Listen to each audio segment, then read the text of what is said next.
Salut à tous et bienvenue pour ce nouveau bilan lecture. Alors avant de commencer cette vidéo, je voulais ouvrir une petite parenthèse pour vous dire que j'ai décidé de faire des vidéos au format beaucoup plus court que ce que je faisais dernièrement.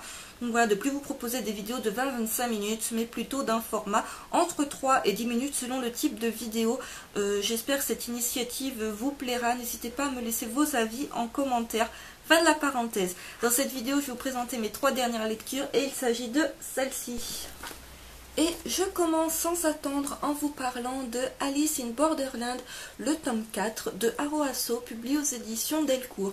Donc il s'agit d'un shonen fantastique suspense, dont le tome 5 est prévu pour le mois de février, le tome 6 pour le mois d'avril, et c'est une série qui compte 9 tomes en cours au Japon.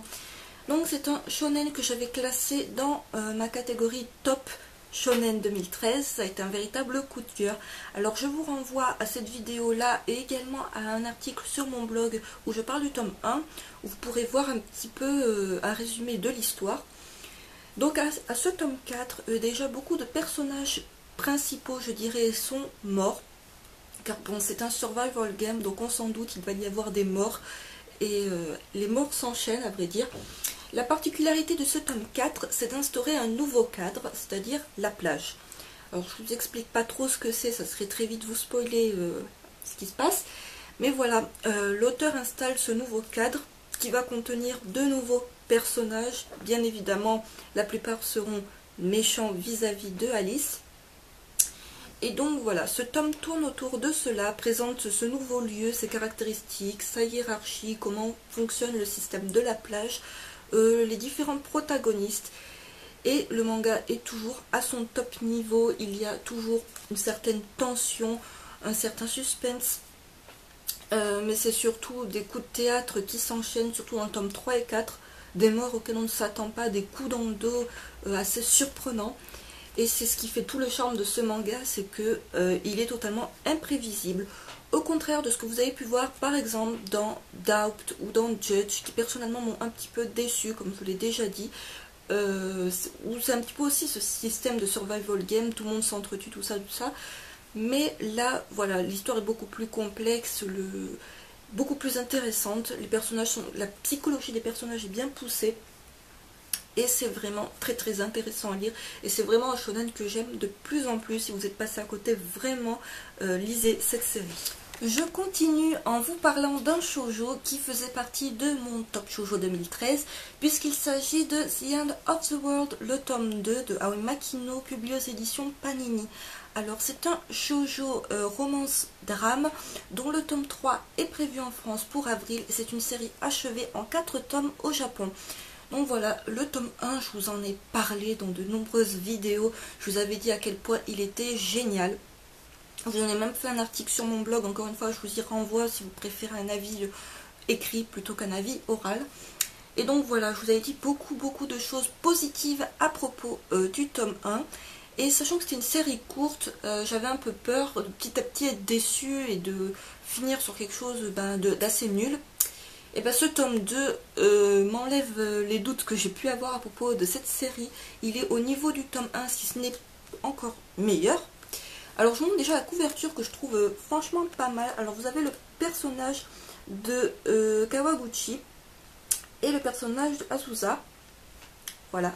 Donc les deux protagonistes de l'histoire. Donc je vous parlerai pas trop de l'histoire, encore une fois je n'avais pas trop parlé pour l'histoire du tome 1 parce que voilà, dans le tome 1 il y a un drame. Alors bon, un drame au niveau shoujo, c'est pas non plus un drame, bref c'est quand même un drame, c'est quand même horrible ce qui se passe. Et dans ce tome 2, ben voilà, ils doivent assumer les conséquences de ce drame, vivre avec, mentir bien sûr, le cacher parce qu'ils ne vont pas avouer ce qu'ils ont fait à la terre entière, c'est pas l'idée. On est emprunt à beaucoup, les personnages sont emprunts à beaucoup de doutes, voilà, parce qu'à des moments ils craquent, ils ont envie de tout dire, de dire la vérité à leurs proches, à la police, à tout le monde.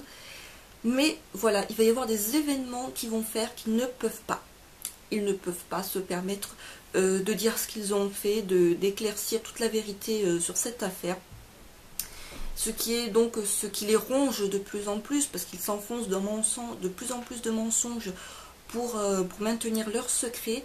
Ils entraînent certains de leurs proches ou des personnes autour d'eux dans leur chute, voilà, des gens qu'on pouvait penser innocents, tout ça, et ben, qui vont pas hésiter à se sacrifier pour eux, ou qui vont tout simplement pâtir du geste qu'ils ont pu faire dans le tome 1. Ce qui est très lourd à porter pour eux également, de savoir, c'est une culpabilité pas possible, de savoir que d'autres vont payer pour ce qu'ils ont fait eux. Donc voilà, c'est vraiment un shoujo, encore une fois, atypique, c'est vraiment pas... Alors oui, niveau, vous me direz, au niveau rien que de la couverture, des dessins, c'est vraiment... c'est typé shoujo, au niveau dessin. Alors oui, totalement typé shoujo, mais alors si on avait une petite once de romance dans le tome 1, et bien dans ce tome 2, que nenni. Voilà, on sait que ces deux personnages sont proches l'un de l'autre, parce qu'ils partagent le même secret horrible, mais à part ça...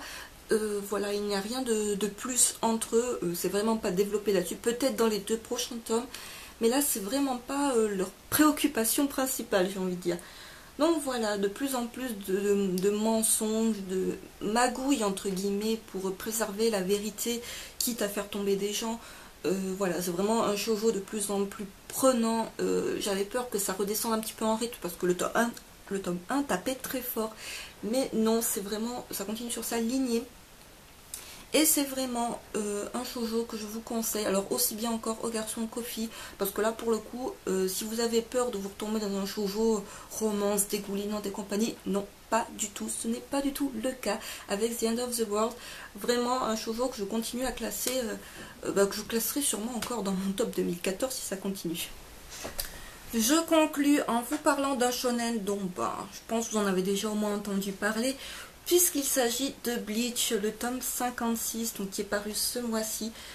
C'est un shonen action, je pense que je n'ai pas besoin de vous présenter. Le tome 57 est prévu pour le mois de mars. Il y a actuellement 62 tomes en cours, toujours au Japon. Mais je vous rassure, ça approche, pour ceux qui se diraient, mon Dieu, ça se termine jamais. Si, c'est le dernier arc et l'auteur approche grandement de la fin. Donc voilà, Bleach, je sais que beaucoup se sont arrêtés à l'arc d'Aizen, enfin à la chute d'Aizen, parce que pour eux, le manga pouvait se terminer ainsi, il n'y avait pas besoin de continuer pour faire plus ou moins du business. C'est ce qu'on peut penser, on peut se dire, mon Dieu, pourquoi il continue, ça ne sert foutrement à rien. C'est ce que j'ai pensé également quand j'ai lu l'arc qui suit juste l'arc Aizen, c'est-à-dire l'arc Fullbring, que je n'ai vraiment pas trop aimé. Je ne l'ai pas trouvé très intéressant.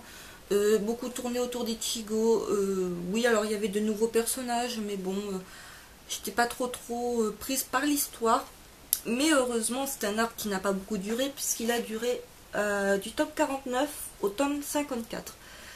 Donc c'est pas grand chose, mais bon, c'est un arc, voilà. J'attendais pas spécialement les tomes avec impatience voilà, dans cet arc-là. Voilà, pas trop aimé. Mais heureusement, depuis le tome 55, alors donc je vous montre la couverture, quand même super belle. Voilà. Donc le dernier, j'imagine que c'est le dernier grand méchant de Bleach. Voilà. Donc dernier arc, avec la dernière grande guerre, parce que oui, c'est un petit peu à la mode les guerres, quand on voit Naruto par exemple. Voilà, j'aime bien terminer sur une guerre. Donc là, c'est une guerre Shinigami Quincy. Et donc il a commencé au tome 55 et c'est un arc vraiment prenant. On retrouve enfin des personnages qu'on ne voyait plus depuis l'arc d'Aizen en fait. Donc les capitaines, les vice-capitaines, tout ça. Pas mal de personnages qu'on voyait beaucoup au début de Bleach et que l'auteur a mis un petit peu de côté durant les derniers tomes. Enfin, suite à Aizen donc. Et donc là on les retrouve enfin au meilleur de leur forme pour se lancer dans cette dernière grande guerre. Il y a des morts parmi les gentils, j'ai envie de dire. Enfin, les gentils c'est un point de vue, mais voilà, il y a des morts, je dirais pas qui. Et on se retrouve face à des méchants, donc, dont celui-ci fait partie. Alors je sais pas si vous voyez bien parce qu'il y a un peu de reflet. Donc il est un Quincy. On se retrouve face à des méchants toujours plus forts, toujours plus dangereux, avec des pouvoirs pas possibles. Donc on se dit, mais c'est du vu et revu, dans tous les shonen, ça va crescendo, on se retrouve toujours face à des méchants de plus en plus méchants, de plus en plus dangereux, qui semblent totalement imbattables, voilà. Bref, c'est un peu cliché, certes, mais alors si on met ça de côté, voilà, le tome est quand même de très bonne facture. Un petit peu moins bon, je trouve, que le tome 55, qui était vraiment génial. Mais c'est quand même un bon tome avec une chute finale qui est pas mal du tout. Donc, pour ceux qui auraient arrêté la série, je vous conseille quand même de la reprendre parce que voilà, ça approche de la fin. Je sais pas si ça atteindra 70 tomes. Ouais, c'est pas possible que ça atteigne 70 tomes. Mais voilà, je trouve que ça remonte un petit peu, le niveau remonte un petit peu. Et c'est vraiment un arc que j'aime beaucoup. J'avais peur que ça se termine sur l'arc Fullbring. Et je me suis dit, si le manga terminé comme ça, j'aurais été très très déçue. Mais je suis contente qu'il y ait eu cet arc-là. Et voilà, je vous conseille vivement de vous replonger dans la lecture si vous l'avez laissé de côté. Parce que c'est quand même, je trouve, j'espère, une fin qui va être au top. Ainsi s'achève ce bilan lecture. J'espère que ce format un petit peu plus court vous a plu. N'hésitez pas encore une fois à me laisser vos avis en commentaire et également à partager avec moi vos dernières lectures. Je vous dis à très vite.